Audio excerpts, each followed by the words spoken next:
ہمیشہ، قوانین۔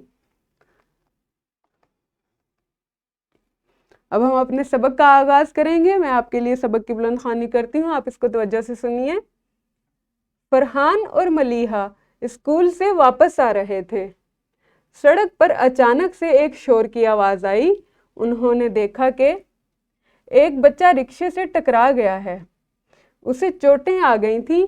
لوگ اس کے پاس گئے، اسے اٹھایا اور ریسکیو 1122 پر اطلاع کر کے ایمبولینس منگوائی۔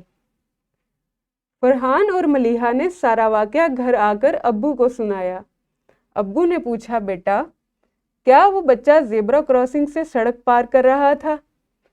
ملیحہ نے کہا، نہیں ابو جان، وہ سڑک کے بیچ میں سے گزر رہا تھا۔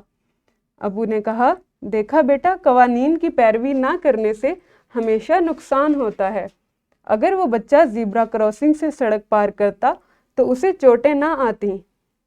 فرحان نے پوچھا، ابو اگر کسی سڑک پر زیبرا کراسنگ نہ ہو تو ہم کیسے سڑک پار کریں گے؟ بچوں، آپ یہاں پر دیکھ رہے ہیں کہ دو بچے ہیں، دو بہن بھائی ہیں، فرحان اور ملیحہ، جو کہ اسکول سے واپس آ رہے تھے تو انہوں نے سڑک پر ایک حادثہ پیش آتے ہوئے دیکھا۔ ایک بچہ تھا جو سڑک کے بیچ میں سے سڑک پار کر رہا تھا، تو وہ کسی گاڑی سے ٹکرا گیا، وہ رکشہ سے ٹکرایا اور وہ گر گیا اور اسے چوٹیں بھی آ گئیں۔ تو لوگوں نے جلدی سے کیا کیا، ریسکیو 112 پر اطلاع کر کے ایمبولینس منگوائی اور اس کو ہسپتال پہنچایا۔ تو ملیحہ اور فرحان نے گھر آ کر جب اپنے ابو سے اس واقعے کا ذکر کیا تو انہوں نے سوال کیا کہ کیا وہ بچہ زیبرا کراسنگ سے سڑک پار کر رہا تھا؟ تو بچوں نے بتایا کہ وہ سڑک کے بیچ میں سے گزر رہا تھا۔ تو ابو نے کہا اسی لیے اس کے ساتھ حادثہ پیش آیا، اگر وہ زیبرا کراسنگ سے سڑک پار کرتا تو اس کے ساتھ حادثہ پیش نہ آتا، کیونکہ سب کو معلوم ہے کہ یہ پیدل چلنے والوں کے لیے راستہ ہے، تو گاڑی اس وقت وہاں پر نہ آتی۔ یہاں پر آپ کے لیے ایک سوال ہے، آپ اس کو سنیں اور اس کا جواب دیں۔ قوانین کی پیروی نہ کرنے سے کیا نقصان ہوتا ہے؟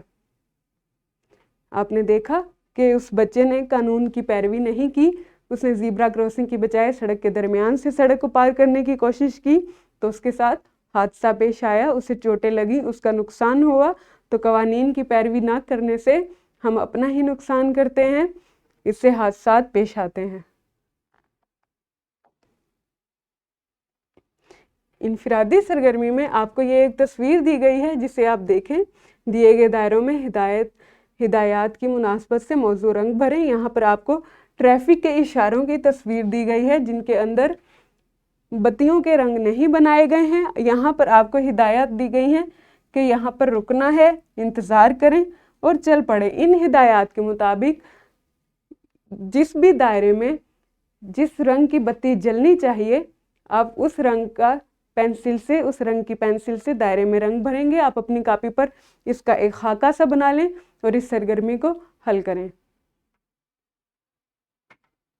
جی طلبہ، آپ نے سرگرمی کر لی۔ آپ جانتے ہیں کہ جہاں پر رکنا ہوتا ہے وہاں پر سرخ بتی جلتی ہے، جہاں پر انتظار کرنا ہوتا ہے وہاں پر پیلی بتی جلتی ہے، اور جہاں پر چل پڑنا ہوتا ہے وہاں پر سبز بتی جلتی ہے۔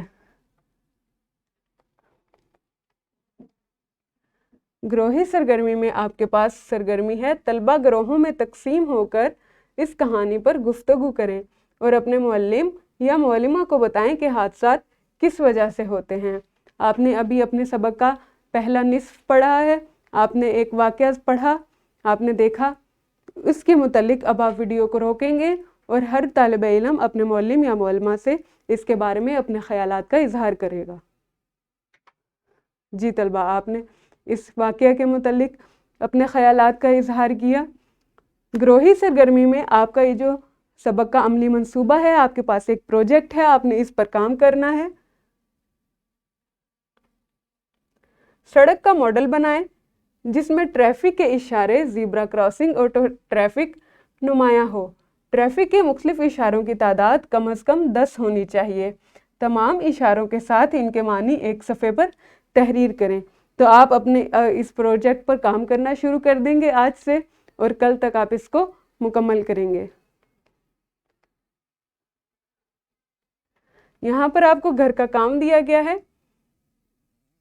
اسکول یا گھر کے پاس سڑک پر بنے کوئی سے 5 نشانات، سنگ میل یا سائن بورڈ والدین کے ہمراہ دیکھیں اور کاپی پر ان کی تصاویر بنا کر ان کے مطلب بھی تحریر کریں۔ یعنی اپنے والدین کے ساتھ جب آپ باہر جائیں تو آپ دیکھیں کون سے نشانات یا سنگ میل یا سائن بورڈ ہیں جو سڑک پر لگے ہوتے ہیں، جو ہمیں ٹریفک کے متعلق ہدایات دیتے ہیں، ٹریفک کے اشارے، ٹریفک کے سگنلز جو ہیں ان کے متعلق ہمیں ہدایات دیتے ہیں، راستوں کے متعلق ہمیں معلومات دیتے ہیں، ان کے متعلق آپ نے ان کو دیکھنا ہے، سمجھنا ہے، اپنی کاپی پر ان کا خاکہ بنانا ہے اور اس کا کیا مطلب ہے یہ بھی تحریر کرنا ہے۔ اس کے بعد مشق کے سوالات دیکھیں۔ سوال نمبر 1 میں آپ نے سوالات کے زبانی جوابات دینے ہیں۔ اس کے پہلے 2 جز آپ کے سبق سے متعلق ہیں، آپ ان کے جوابات زبانی دیں گے۔ سڑک کیسے پار کرنی چاہیے؟ زیبرا کراسنگ کو زیبرا کراسنگ کیوں کہا جاتا ہے؟ اس کے بعد آپ کے پاس سوال نمبر 2 کے تحت انتخابی سوالات ہیں۔ اس کے پہلے 3 جز آپ حل کریں گے، اپنے درست جواب کے دائرے میں رنگ بھرنا ہے۔ اس کے بعد سوال نمبر 3 کے تحت آپ کے پاس مختصر سوالات ہیں جن کے جوابات آپ نے تحریر کرنے ہیں۔ اس کے پہلے 4 جز آپ آج حل کریں گے۔ اس کے بعد آپ کے لیے ورک شیٹ بنائی گئی ہے جس میں 2 سوالات ہیں، آپ اس کو گھر سے حل کر کے لائیں گے۔ بچے یہ ہمارا آج کا سبق تھا، کل ہم اپنے سبق کو آخری حصے میں پڑھیں گے، اس کو مکمل کریں گے انشاءاللہ۔ تب تک اپنا خیال رکھیں۔ اللہ حافظ، شکریہ۔